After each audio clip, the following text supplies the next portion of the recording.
Oke, Assalamualaikum warahmatullahi wabarakatuh.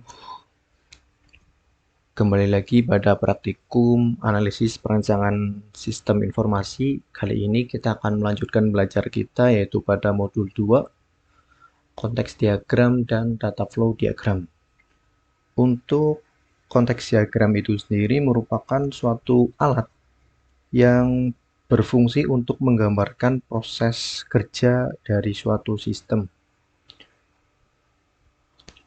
Jadi dalam suatu sistem informasi itu sendiri nantinya akan digambarkan secara sederhana menggunakan konteks diagram, yang mana di dalamnya itu terdapat entitas, kemudian ada proses atau dari sistem itu sendiri, dan flow. Flow ini bisa bersumber dari entitas atau dari sistem. Kemudian selain konteks diagram itu nantinya dapat dikembangkan menjadi data flow diagram karena konteks diagram itu merupakan sejatinya data flow diagram atau DFD level 0. Jadi dalam DFD atau pengembangan dari konteks diagram itu nantinya akan digambarkan secara lebih jelas dan lebih kompleks dari aliran data itu sendiri yang bersumber dari entitas kemudian menuju suatu sistem atau begitupun sebaliknya, sehingga pembacaan secara umum dari suatu sistem informasi akan dapat dibaca dengan jelas. Oke, langsung saja kita dapat langsung membuka software Power Designer-nya. Untuk langkah pertama kita biasa create model. Di sini kita menggunakan menu kategoris, kemudian informasi, dan pilih data flow diagram. Untuk namanya bebas. Sebagai contoh, modul 2 tes.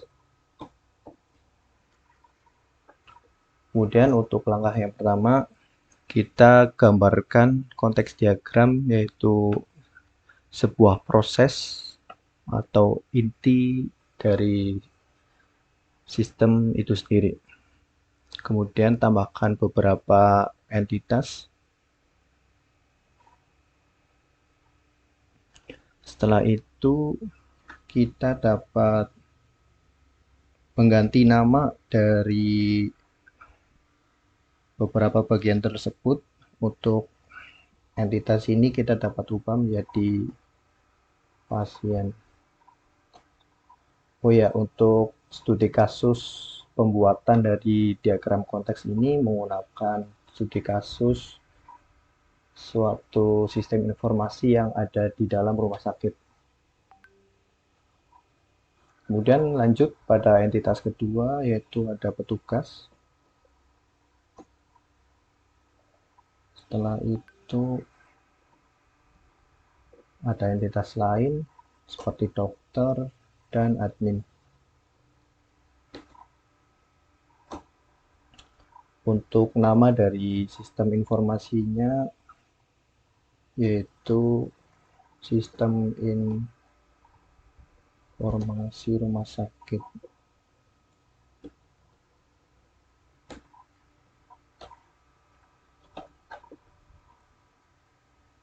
Oke, setelah entitas dan proses itu ditambahkan, selanjutnya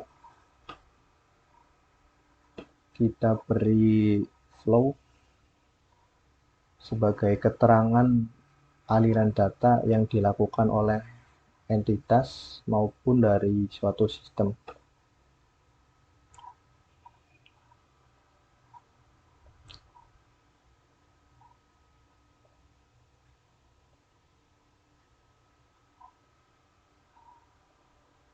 Seperti biasa kita melakukannya dengan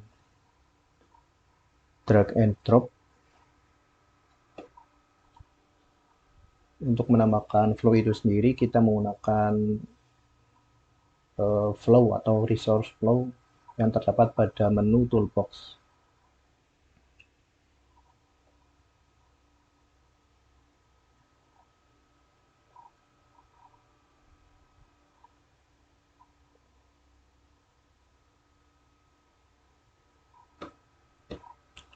Setelah itu kita beri nama flow dengan cara klik kanan, kemudian display preferences, kemudian di sini ada menu flow. Kita pilih name dan centang stereotype, set as default, kemudian oke. Di sini kita pilih all symbol. Setelah itu kita lakukan juga pada resource flow. Kita pilih name dan centang stereotype. Oke. Dan pilih all symbol.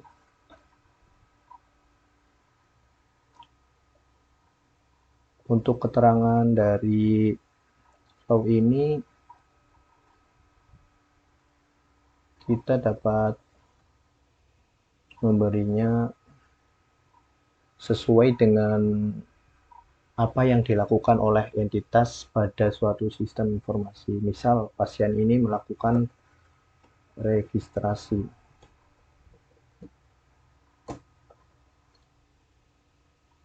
Kemudian di sini petugas akan melakukan input data pasien pada sistem.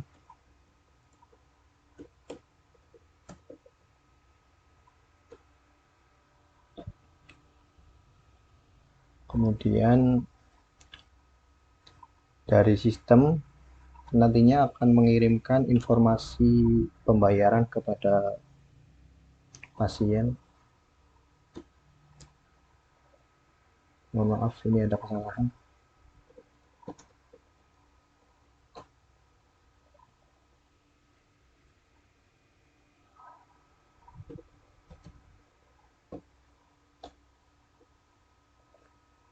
Selanjutnya, di sini dokter melakukan pemeriksaan dan admin melakukan input pada data petugas. Nah, ini merupakan gambaran dari konteks diagram secara sederhana. Mungkin alur pembacaan dari konteks diagram ini dapat dimulai dari pasien melakukan registrasi dalam suatu sistem, kemudian dari petugas nantinya akan melakukan input berdasarkan data yang telah diregistrasikan oleh pasien pada sistem. Kemudian setelah itu nantinya dari sistem itu sendiri dokter akan mengetahui pasien yang telah melakukan registrasi sehingga dapat melakukan pemeriksaan. Kemudian setelah itu pasien menerima informasi pembayaran setelah dilakukan proses pemeriksaan oleh dokter. Mungkin secara sederhana seperti itu pembacaannya. Kemudian di sini akan dilanjutkan menuju proses pembuatan data flow diagram. Untuk membuat DFD itu sendiri, kita lakukan decompose pada proses. Kemudian kita open diagram.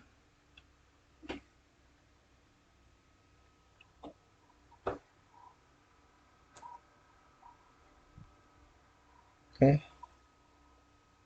Setelah itu kita akan membuat suatu penggambaran dari aliran data yang semula sederhana menjadi lebih kompleks.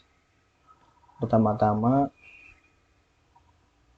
kita akan mengatur terlebih dahulu posisi dari entitas, kemudian dapat ditambahkan suatu proses di sini seperti login admin, kemudian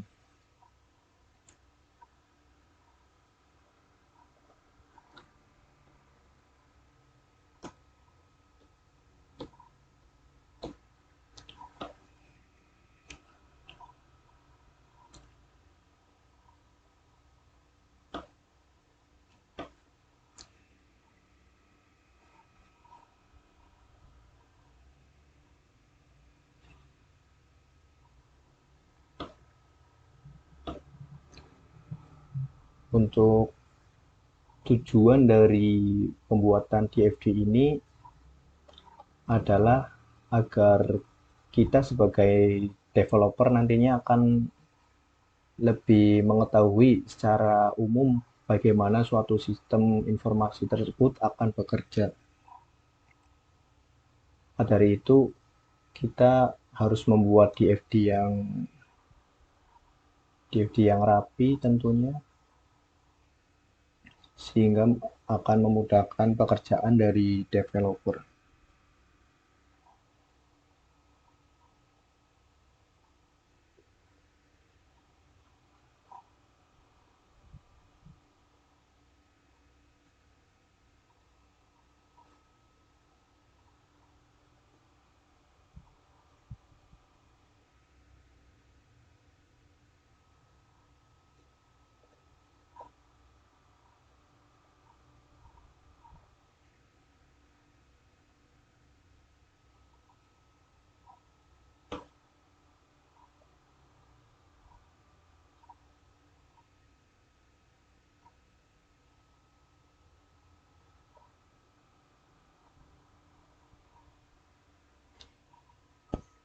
Oke, untuk mempersingkat waktu mungkin dapat dipercepat saja.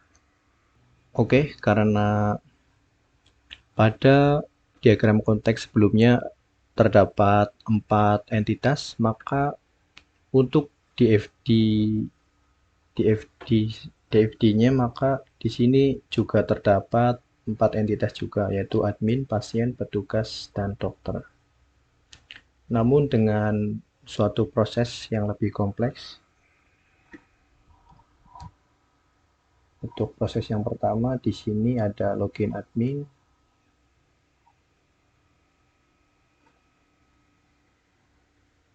Kemudian di sini ada olah data petugas.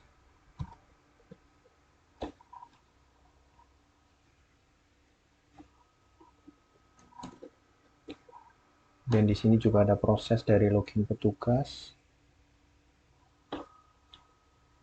Oh ya, untuk proses dari olah data petugas karena nantinya akan menyimpan suatu data, maka diperlukan suatu data store.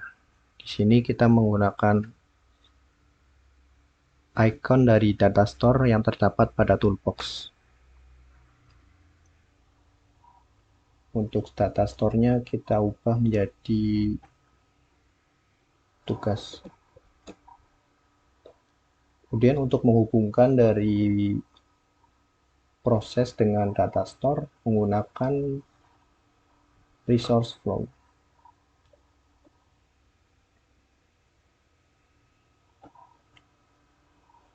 Setelah itu kita beri nama dari semua prosesnya. Untuk di sini kita beri nama registrasi pasien.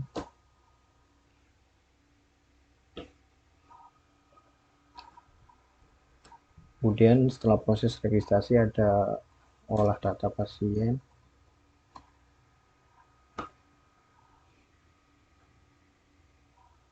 Kemudian dari proses ini kita ubah namanya menjadi melayani.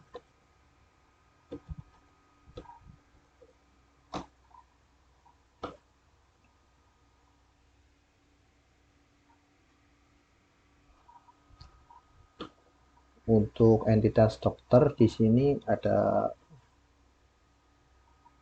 suatu proses bernama pemeriksaan dan dirawat.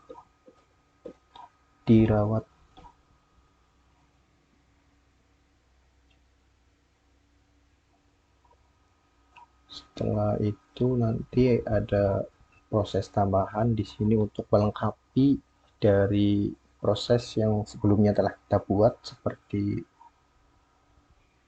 di sini ada mendapatkan uang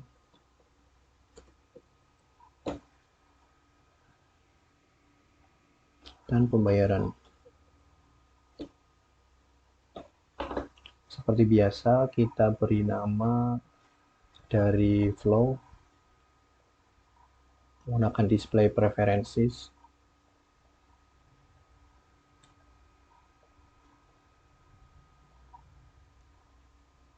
Begitu juga pada resource flow-nya.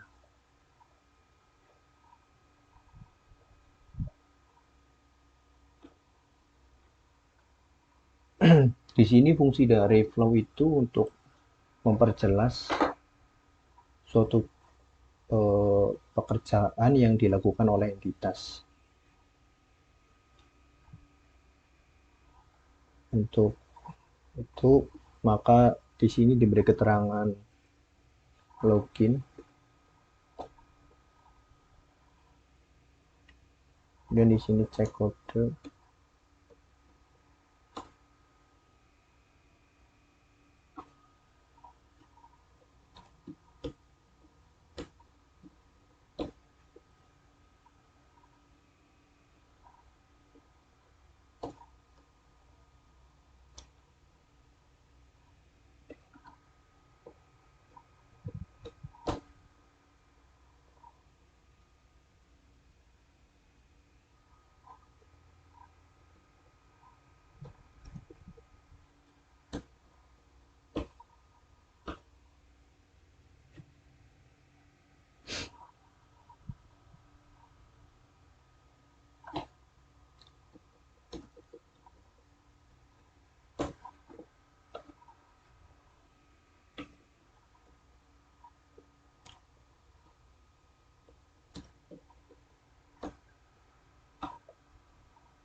Setiap flow yang kita buat, jangan lupa kita beri nama sesuai dengan pekerjaannya masing-masing.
Oke, untuk di sini ada proses yang bernama dirawat,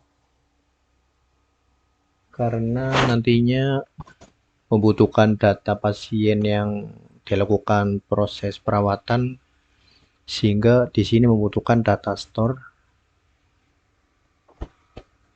yaitu rawat inap. Seperti biasa kita gunakan resource flow.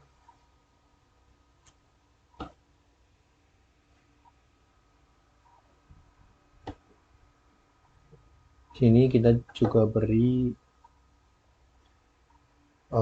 data dari pembayaran.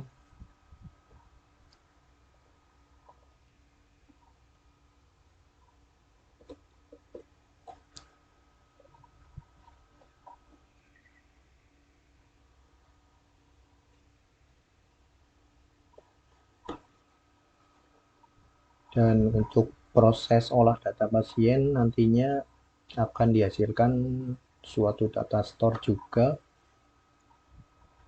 yaitu pasien.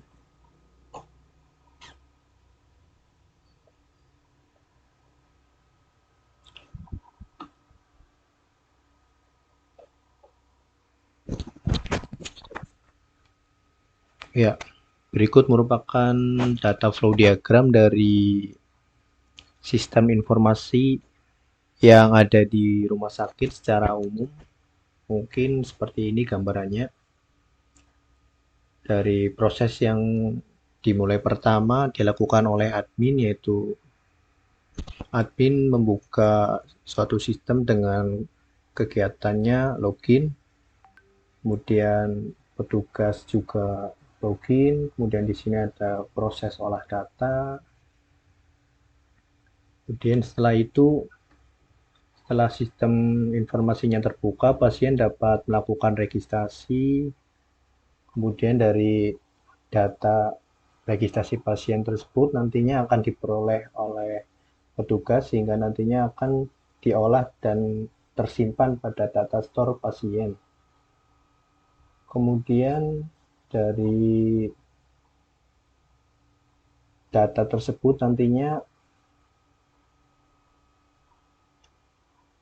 petugas akan melanjutkan pada proses pelayanannya dan dokternya akan mendapatkan suatu data dari registrasi oleh pasien sehingga dokter akan melakukan pemeriksaan dan perawatan.